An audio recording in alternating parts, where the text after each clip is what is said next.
I just wanted to post this video because I've been talking about how the world is going to change and that it was holy and it was good versus evil. Um, and I've been telling people that it takes 250 years for an empire to fall and rebuild. And I was estimating the year 2037 and I got it wrong because I looked up something and I got the wrong number. But USA became constitutional July 4th, 2026. So this means that July 4th, 2026, USA will be 250 years old. And we are here and we are alive to see what the next 250 years or the 10 generations will get.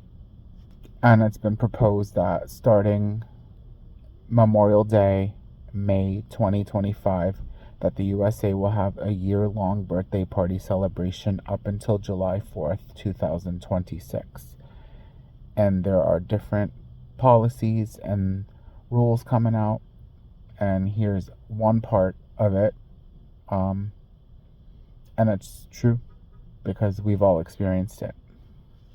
If we don't have free speech, then we just don't have a free country. It's as simple as that. If this most fundamental right is allowed to perish, then the rest of our rights and liberties will topple just like dominoes, one by one. They'll go down. That's why today I'm announcing my plan to shatter the left-wing censorship regime and to reclaim the right to free speech for all Americans. And reclaim is a very important word in this case because they've taken it away. In recent weeks, bombshell reports have confirmed that a sinister group of deep state bureaucrats, Silicon Valley tyrants, left-wing activists, and depraved corporate news media have been conspiring to manipulate and silence the American people.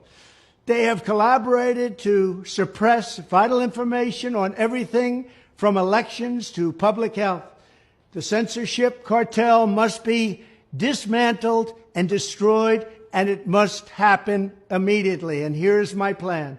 First, within hours of my inauguration, I will sign an executive order banning any federal department or agency from colluding with any organization, business, or person to censor, limit, categorize, or impede the lawful speech of American citizens.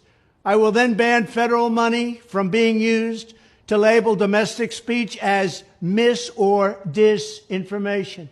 And I will begin the process of identifying and firing every federal bureaucrat who has engaged in domestic censorship, directly or indirectly, whether they are the Department of Homeland Security, the Department of Health, Human Services, the FBI, the DOJ, no matter who they are. Second, I will order the Department of Justice to investigate all parties involved in the new online censorship regime, which is absolutely destructive and terrible, and to aggressively prosecute any and all crimes identified. These include possible violations of federal civil rights law, campaign finance laws, federal election law, securities law, and antitrust laws, the Hatch Act, and a host of other potential criminal, civil, regulatory, and constitutional offenses. To assist in these efforts, I am urging House Republicans to immediately send preservation letters, and we have to do this right now, to the Biden administration, the Biden campaign, and every Silicon Valley tech giant, ordering them not to destroy evidence of censorship. Third, upon my inauguration as president, I will ask Congress to send a bill to my desk revising Section 230 to get big online platforms out of censorship business. From now on, digital platforms should only qualify for immunity protection under Section 230 if they meet high standards of neutrality, transparency, fairness, and non-discrimination. We should require these platforms to increase their efforts to take down unlawful content such as child exploitation and promoting terrorism, while dramatically curtailing their power to arbitrarily restrict lawful speech. Fourth, we need to break up the entire toxic censorship industry that has arisen under the false guise of tackling so-called mis- and disinformation. The federal government should immediately stop funding all nonprofits and academic programs that support this authoritarian project. If any U.S. university is discovered to have engaged in censorship activities or election interferences in the past, such as flagging social media content for removal of blacklisting, those universities should lose federal research dollars and federal student loan support for a period of 5 years and maybe more. We should also enact new laws laying out clear criminal penalties for federal bureaucrats who partner with private entities to do an end run around the Constitution and deprive Americans of their First, Fourth, and Fifth Amendment rights. In other words, deprive them of their vote. And once you lose those elections, and once you lose your borders like we have, you no longer have a country. Furthermore, to confront the problems of major platforms being infiltrated by legions of former deep staters and intelligence officials, there should be a 7-year cooling-off period before any employee of the FBI, CIA, NSA, DNI, DHS, or DOD is allowed to take a job at a company possessing vast quantities of U.S. user data.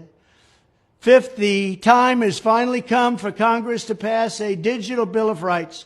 This should include a right to digital due process. In other words, government officials should need a court order to take down online content, not send information requests such as the FBI was sending to Twitter.